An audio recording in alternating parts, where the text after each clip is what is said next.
What's up, guys? I'm Jason, this is the Freebird Garage, and we are talking bourbon and bikes on the new Indian Chief. And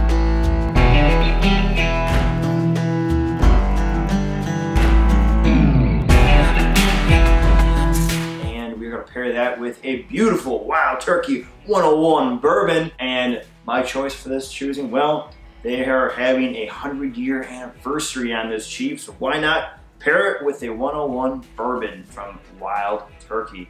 This is a rye bourbon for those who've never tried out there. Price range mid to low on there, but for what you get for the price, I think it's great tasting and it goes great with this Indian Chief. So let's dive into the overview, but first, let's get ourselves a pour.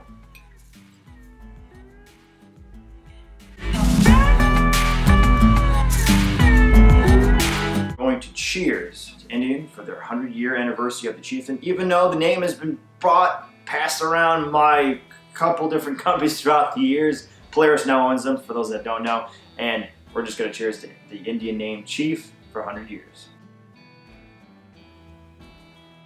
Let's get it. The Indian Chief is the first midline cruiser as far as what our current owner of the company, Indian, has produced. Midline cruisers, if you want to go compare to them, it would be like the Harley Dyna and the Harley Softail currently. This bike has, I should say, really filled the void for what Harley owners were looking for. Gave us the dual shocks with a performance frame. When I first looked at it, I said, wow, that looks like an FXR. Especially, I'll put it up on the screen, is the swing arm that's on there. And they gave us 4 different styles of this bike. So we're gonna go over a couple things on the bike. So the Chief, that's their base model. So the Chief starts out at $14,500 MSRP. Pretty standard, white, black, red. Tanks, smooth, there's no crazy designs. And that comes with a 111 motor. Now that's pretty decent. You know, it's carbon fibers compared to Harley, you're getting a 107 or a 114. Right off the bat, you're getting a 111 with 108 foot-pounds of torque coming off the base.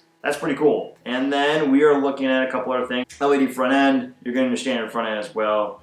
Damping shocks, nothing crazy. From there, here's my favorite, the Chief Dark Horse. You are getting a 116 motor into that, and that gives you 120 foot-pounds of raw torque coming out of it. Also get a GPS. And these two as well come with mids right off the bat. Recommended feature in mid cruisers and mids. We can't speak enough for performance mid cruisers. Now you also get a bob rear end on all of the Chiefs. The next up, they do a Chief Bobber Dark Horse, even though they're all bobbers. The Super Chief and the Super Chief Limited. The biggest difference between those three, the Chief Bobber, the Chief Bobber Dark Horse, and the Super Chief, is that you're getting looks like their touring front end, laced wheel in the front, very similar to what the Harley Heritage, in my opinion, front end would look like. Top line price, you're looking at $21,000 that's on there, as compared to the low end of the $14,500. Now, if you're going to choose between them to have all done, or you can customize more on your side. Price point,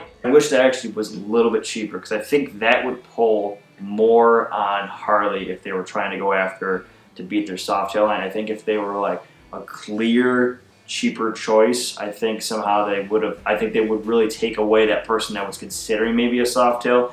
They would go and buy this player. So